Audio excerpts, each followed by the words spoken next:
Welcome to the lecture series on object-oriented analysis and design.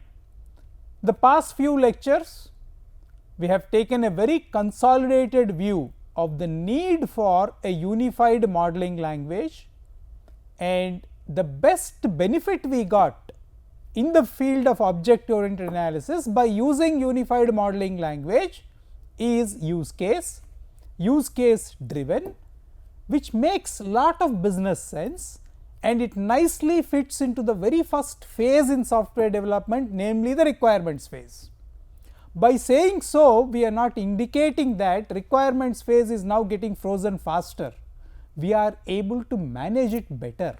The requirements management is becoming much better. Even today, if we sit down and argue, hopefully 30% of the requirements are going to be stabilized. But that stability is giving us a wonderful way of shifting many things from changes at a later point in time to merely extensions. That is a very good idea which we got from use cases.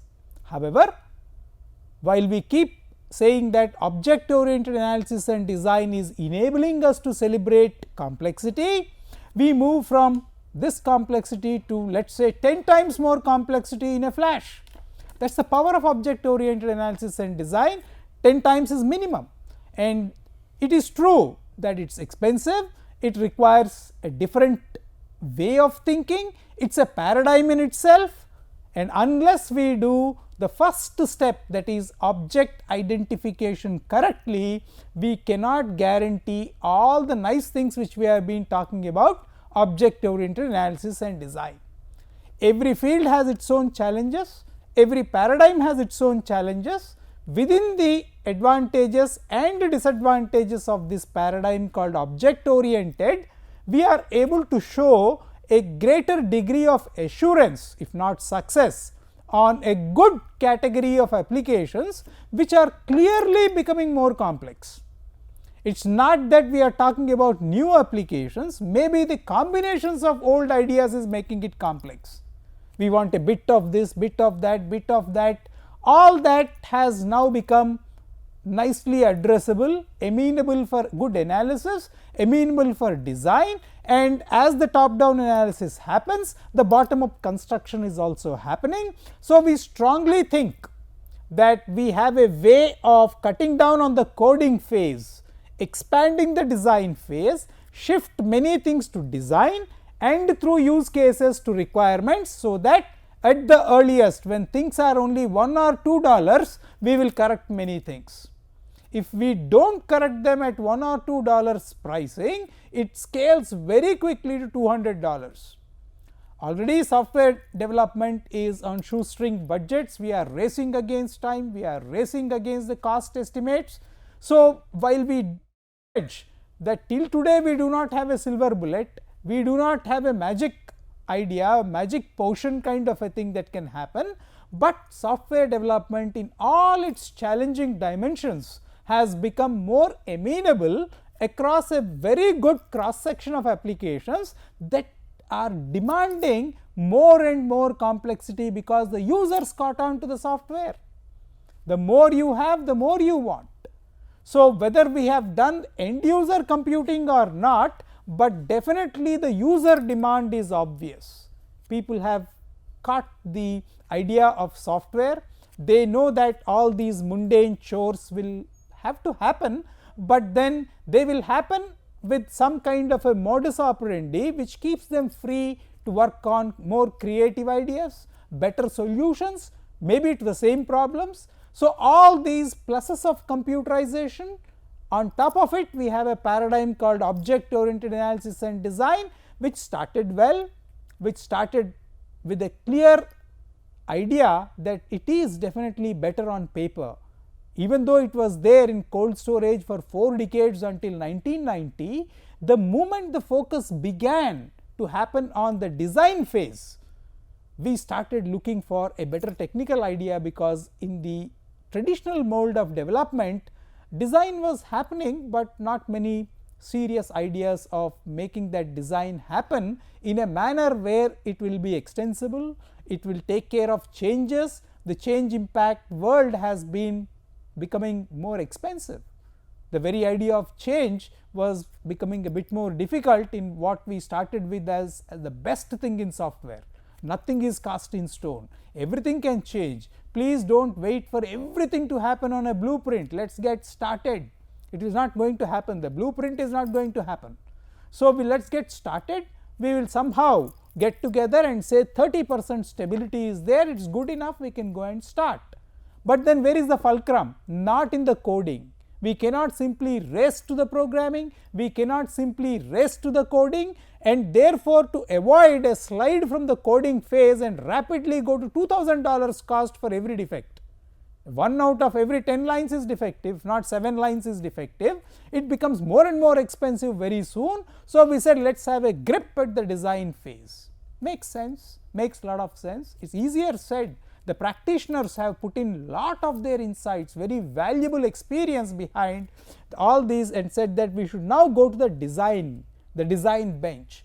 And all of a sudden in 90s we again realized that we haven't made much progress on this design phase, because until then all the good ideas, principles, concepts were to quickly get on to the programming phase and take care of thereafter. To come back to the design phase was not so easy, or to move into the design phase was not so easy. So, under these circumstances, object oriented analysis and design offered us the best alternative, technically speaking. The next decade we saw so many things happening. People said that it is true that object identification and modeling remains a very stiff challenge. Most of the times it is very slippery. Most of the time the very notion of identity of an object is a tricky idea. So, therefore, what did we do in the process of 10 years on this wonderful idea with so many brilliant minds? By 1990, not only the users, but also the developers have improved phenomenally on what they are doing. So many courses were there, formal education was happening, several programs were there. The demand was more and more, not only on the programs, but also from what the users want. So, by 2000 we settled down saying that let us not get into fragmenting ideas, let us consolidate, and the best consolidation which really took form is UML, Unified Modeling Language. By saying so, we are not telling that it is the best, it is the best available alternative till today. For the last 20 years, it is the best available alternative if you want to embark on this object oriented, and it has had its nice ideas which we have been talking about in the earlier lectures. It has been hitting at us in a very challenging and a hard way, that is also true. There are still slippery areas, there are still and activities which we have not yet mastered. Even though it is 30 years of object oriented, we still did not master certain domains. One of those that comes later is software reuse, very promising. For several years we have been telling that what is the number one reason why you want to choose object oriented analysis? It facilitates software reuse. We do not have to build from the scratch. We can reuse the code, make it happen together with some other pieces of code which are already there, and you will solve a bigger problem, make a bigger, better application happen. We talked about it, we have waxed eloquent, but it is still a very big challenge which we will see in the subsequent lectures. So, what is the crux of this set of lectures that we are embarking on a topic called UML, verification and validation? We are not going to verify unified modeling language.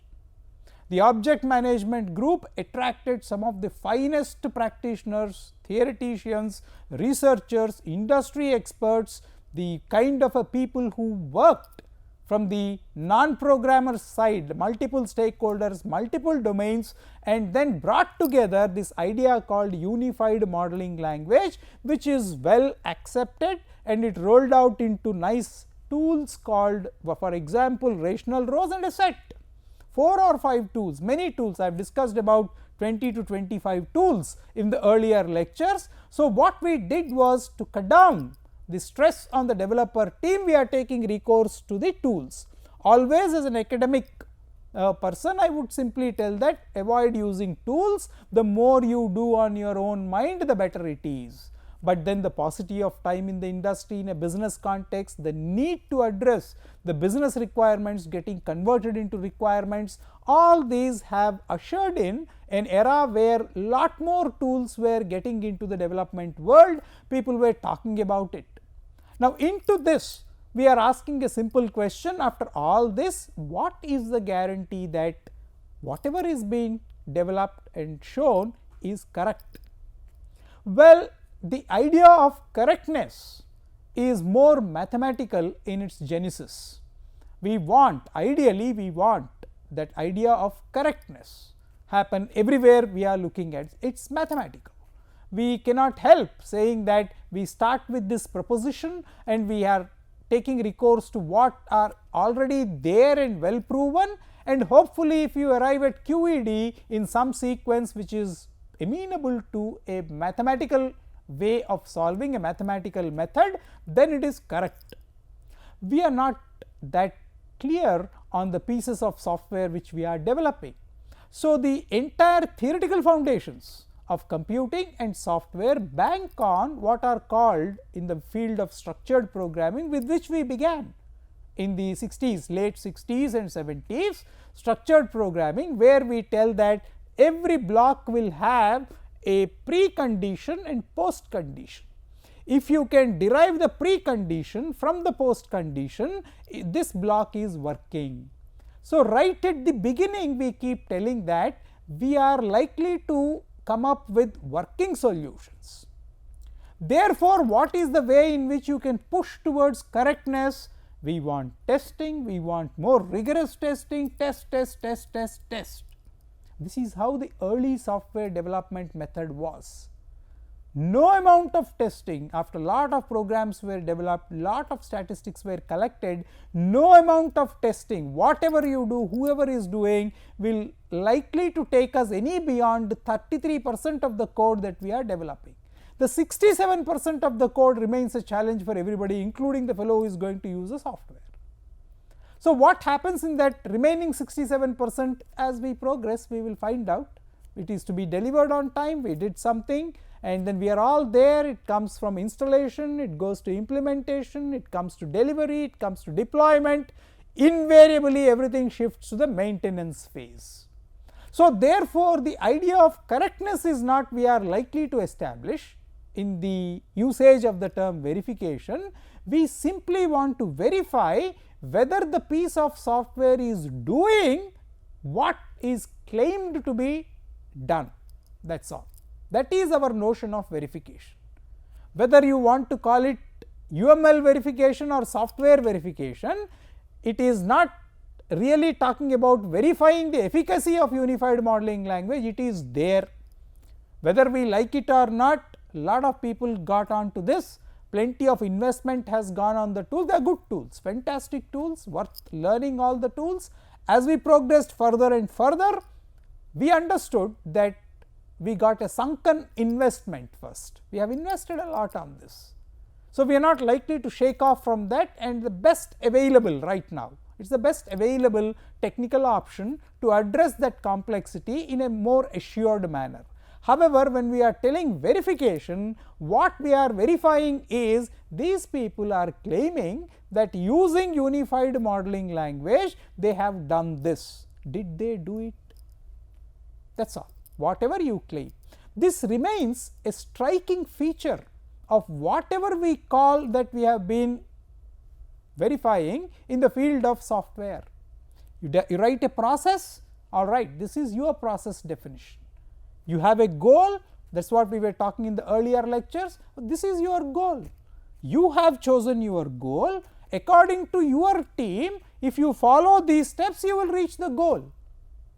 Normally the internal people should be able to verify and cross check, but we see a value addition by having a third party assessor saying that independently, because the more I get familiar with what we are doing, it breeds contempt. We think that is right, what I see 3 times a day appears the same most of the times, even if it has changed I may not notice. So, therefore, we become all too familiar with the people if it is completely internalized. So, we said let there be a outsider, a third party assessor who would simply come and tell, not that we have the same pun saying that there will be software quality assurance teams whose job is to write caustic reports on everything that is sent to their team. That is fine, that is their job. Not that that is the reason, but having a third party assessor is always likely to help in a very quick manner, short time, to find out whether we are on the track to what we chose as a goal and what we defined as a process to attain that goal. So, few days, let us say 2 to 3 days, a third party assessor will come. So, this is what is chosen as the goal, this is what is the process definition. We will sit down, interact and tell how far you are in defining the process to reach the goal, or you may not reach the goal, we will give a grade based on it. So, everything in software is like that. You are claiming something, the idea of verification is, did you really achieve what you have claimed to have achieved? That notion of verification is like that. What is validation? Validation is, we started like this, we have been doing like this, we have also verified, but is the end result acceptable to the stakeholders? Very difficult. So, we started putting more pressure, more money, more time on what is called acceptability testing as the first level validation. Criticism is there on everything. There have been 49 different types of testing. We are not able to manage all the testing in the traditional manner. We started creating specific software testing tools. Of late, what is happening is what is called Selenium. Selenium is a very popular software testing tool. So, you have software testing tool. We know that every test you are choosing is going to be expensive, it costs. So, based on the cost, the typical stakeholders and developers will sit down and tell that 10 tests are absolutely important, 10 types of tests. One of them is invariably going to be acceptability testing. So, we gain that initial acceptability for validation, saying that has been happening. One of the serious limitations of acceptability testing is they are not likely to be in a team that has helped us do the requirements, specifications. They are more like people who are already waiting for the promised software to be delivered. Each of them will have half a dozen tasks or dozen tasks. If all these dozen tasks are happening without too much of a concern in their minds, that is what we promised as computerization's benefits, if they are accruing, it gets accepted. So, we have created one nice focus on what is called acceptance testing. It has gone into the acceptance testing phase. So, essentially what we were planning as installation, that is simply go ahead, this software will be put, loaded from whatever is the computer medium onto the machine. When it says this is what is the installer, double click on the installer, installation happens. Even today we see good pieces of software that were like that, but then the open source people have made it a bit more easier after some years, saying that we will have an automatic installer. Otherwise, the days were very nice when we could go into that open source method, pick whatever you want, put them together, make it happen. It takes some time. You can also do that, but then the commercial off the shelf software is likely to come in as one executable called installer, which will be loaded, or now these days downloaded, and then simply double click on it. It will tell installation phase is going on, installation complete. You will see in your Windows, if you are using Windows, the program files, it will tell it is installed. Once it is installed, you can use. That was the goal of software development, nothing much, not like the open source world, which was equally challenging for a different reason, that we dig into the open source and combine whatever we want is necessary, make it a sleek adaptation for my machine to suit my purpose. I can do that. Even today it is possible in the open source, but then we still gave way for a common installation. Red Hat was very famous. The very first brand of Linux was Red Hat, and it was very famous. It came with the installation package, which was written in Python. It is very, very valuable addition to the way in which it goes on. So, we know the limitations of all these things. Installation alone is not going to take us far. We have expanded that step, called it implementation phase, which was there in 68. They said we should have an implementation, but then the goal was to make it installation. Implementation phase was a part and parcel of the original principles of software engineering, the life cycle. It was there, implementation phase, but then we did not really want to do much, because nobody wanted to make the user feel that they should know so much about using the software. It should be just install, double click, it should run. Well, it did not really take off to that level. We wanted implementation phase. That is also not happening, because we need some way of having the developer go talk and then adjust, make it a delivery phase, a combination of people. It is not merely go and implement it someplace and come. People who have done that exercise are essential. At some level we have to involve them. A composition is made of people who can get involved with the development team, and then it became what is called the delivery phase. They will go there and do the delivery phase. Then came the next one called deployment, which was warranting, like what we said, right at the step 1, right at the time when you are defining your requirements, you should tell precisely where it will land. Then we say it is deployed. This is how it works, this is how it is. We are hoping that that deployment will bring in the context, which was not there in our traditional way of doing. We knocked the context off. So, what we have ended up here in these 3 words is UML. I call it a word. Unified modeling language is given in 2000. Lot of tools are there. Verification is what I have said, validation is what I have said. It does not mean that verification and validation will happen only if you use UML. As I said, the goal models capture strategic goals of stakeholders which are non-UML.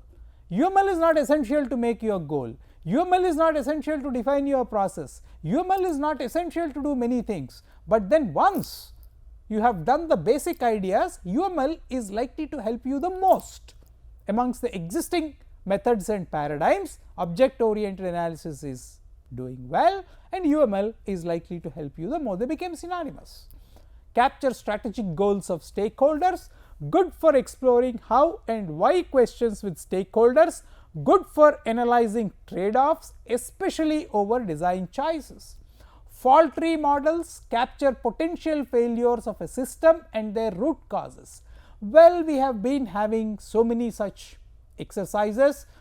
For several years, we have been saying that when it is only software, please use the term bug. The idea of bug was very good, because we found a way of handling the bug. Thanks to Rear Vice Admiral Grace Murray Hopper, we have found a method saying that it is not the case of one is too many, it is a case of one bug happened, keep it aside. You should know how to do the bug, how to locate a bug, and then how to do the debugging. Debugging got a very good fillip in the way we were learning programming. It is a very good idea. Debugging has been deemed one of the best methods by which you can become a good programmer. It takes 10 years to become a programmer, but if you debug more things, it is better. So, what we have done is, bug was a better idea. Then the discrimination between software and hardware has been vanishing in a manner where what you can do in software can be done in hardware, and vice versa. However, hardware is very inflexible, software is very flexible, nothing need to be cast in stone. Software is slow, hardware is faster. Software, the making of software is expensive, but what hardware says is, if it is matured enough and a lot of people want the hardware, the prices will come down sharply, and all of us are experienced. Prices of hardware came sharply lower, came down very sharply, largely because it is a very matured market. Hardware is a very matured market, not like software. Building even one piece of software is very expensive. So, we said that now that the distinction is blurred between software and hardware, what we have been talking about is one common term called defect. If it is a defect, when is it going to attack us? How can I live with this kind of a feeling that every 1 out of 10 lines of software is defective, or at least every 1 out of 7 lines of software is defective. If we start talking about that well known, well proven, well understood statistics about defects, what we found is you cannot simply keep on imagining that maybe this defect is not going to hit us, maybe that defect will hit us. How will the poor users know?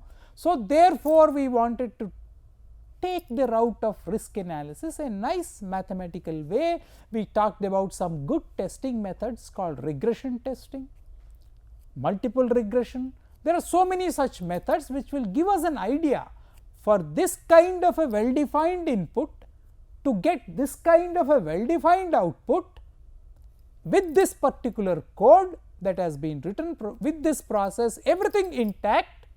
We can clearly tell these are the most likely vulnerabilities. These faults are very likely to hit us on certain conditions. Most of the times the building is proofed on the existing wiring which is there for electricity. However, when a lightning strikes, we do not know. Everywhere it is the same case, all engineering exercises are like that.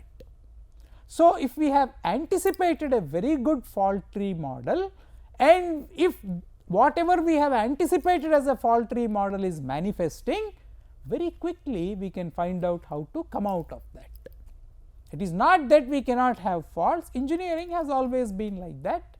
We have to anticipate.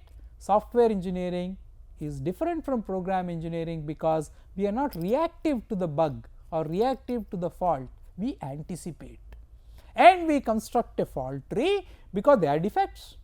We know how to do that, and our software processes at an individual level today, we will have what is called a defect injection ratio for every individual who is software, defect removal ratio, DIR, DRR, these are all measurable.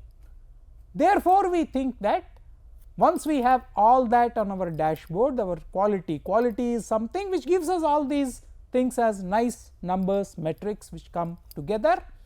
Once we start looking at it, it is easy or easier to construct what are the potential fault trees. If a fault does hit us, because the input conditions are what we are thinking are permissible or well defined, this is what we think will be the input. That idea did not change, technology changed, many things change, a software or a program still remains a transform between a well defined set of input to get the well defined set of output. So, amongst these input conditions, what are the faults that are likely to occur? We do lot of analysis at every level, so many tests are there. That is the reason why we said there will be an automatic analyzer. Like for example, when we were purchasing those chips, even now it is true, we have to do that. There will be one instrument called logic analyzer. So, typically what we do, we take that hardware component, rather get it issued in typical laboratories and educational institutions. We have to tell what is the reason why we are taking that component, it will be issued. We simply cannot presume that it is working, because we can't see what is there inside it. How much ever we want, we can't simply see the floppy and find out what it is containing. Flash drive today, floppy is all outdated, it is a mundane exercise. So, the flash drive ideally we wish to see. So, what happened is very simple, we get that piece of component, we do not include it in the circuit until it has passed the logic analyzer phase. There were days, I understand, that we have to do everything step by step to find out whether the chip is working. How do you know? What is the guarantee? Now, advanced instrumentation has happened, have come, all that you have to do is to put it in that machine, it will tell yes, it is usable, go ahead and use it. Chip becomes faulty, it will learn it is faulty. So, the same idea, lot of combinations will be there, we can come up with a fault tree model, we anticipate where are the most vulnerable aspects in the piece of software that we are using that will cause failures. Entity relationship models, there is a nice way of looking at the entire data. It relates to the world, tables, event tables, condition tables. The way we are handling data is very nicely captured as entity relationship. All these are non-UML. We expect that this will happen, and then the actual piece of software happens in UML. Once everything flows in the form and format of a unified modeling language, we start verification and validation. Thank you. We will meet in the next lecture.